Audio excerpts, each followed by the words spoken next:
Chapter 17. Reality. I have a stone inside my fist. Inside the ring, I have a finger stuck in.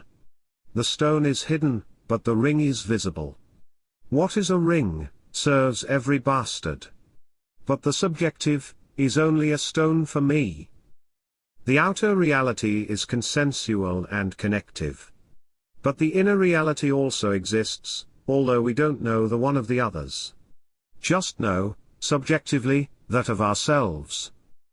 This brings us to an existential mutiny. It causes us some confusion. It confuses us the inner reality, and confuses us the outer reality, for misjudging that both are always interchangeable.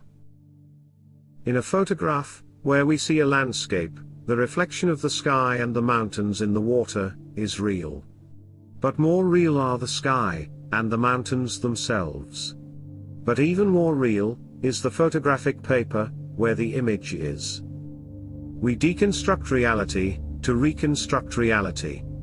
The more we deconstruct, the more we innovate to rebuild it. All animals proceed this way. Those who deconstruct a little only rebuild a little, and those we call the irrational animals. These, we say, only possess instinct. To the other animals, that is, to ourselves, we call rational animals. How suspicious! And what if reasoning is just a hue of the same gradient? When we are little, our parents assure us that the dream was not real. When we are teenagers, we learn at school that the dream is just a mental phenomenon. Surprisingly, only when adults, we see that after all, a lot of things are special. But look, just at the time of death, will we be convinced that everything was real? I don't care what you say about what they say, but rather, what you say about what you think, about what you discovered through your fantasies. Today, I woke up and went far away to where the trivial assumptions exist, where it is not possible to know reality.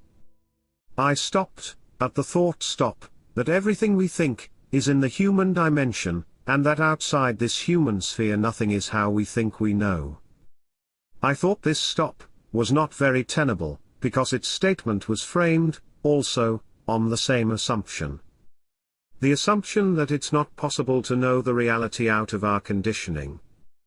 But how did I find out that, after all, it's not possible to unravel this location, called reality? How does such a limited being can claim something so magnificent? When the same logical deduction mechanism, which led me to the assumption used to say that it is not possible to know, is also used to say that it's possible not to know. The truth is unspeakable, but it's lived. Can you fully demonstrate what you live? Not really. Therefore, the truth is greater than the demonstrability of the truth.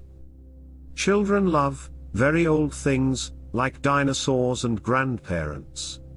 Adults love recent things, like news and technology. And old people, they almost always smile at the children. The truth is in balance, and it's one of the oldest things there is. But older still, only fantasy. It's just what we give ourselves and others that is real, even though it can be a lie. To give is what love is.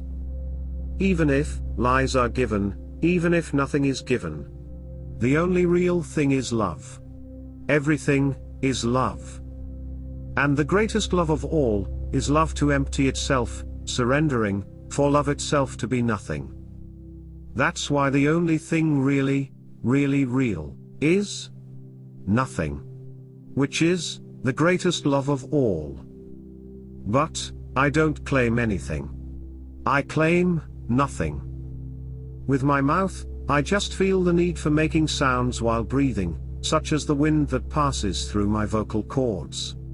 If the situation that surrounds me doesn't change, and my attention to this so-called situation doesn't change either, in the end, nothing has changed. If the situation doesn't change, but my attention changes, then in the end, everything changed.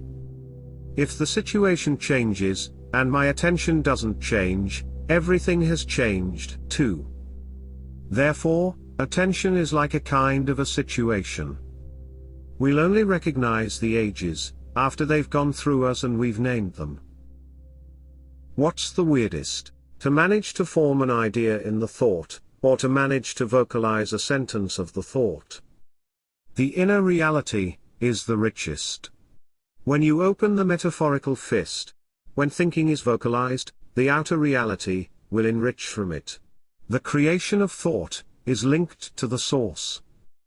The collective will never transgress what is subjective. But, I'm lying. I'm lying because I'm human. The outer reality is the inner reality of the child. The verb to be is sustainable and self-fulfilling, only to the extent of its contrast. As long as I'm referring to illusion, it will be created only by resorting to reality. As long as I'm referring to reality, it will be created only by resorting to illusion.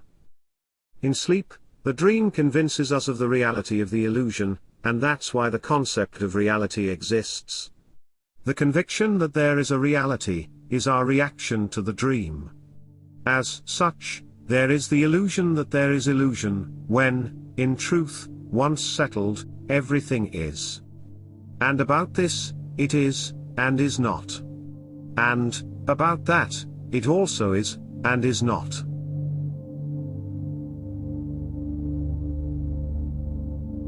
Thank you for listening to the end. Support this work if you liked it.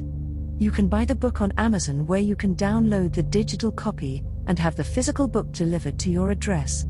Look for seasonal promotions and discounts.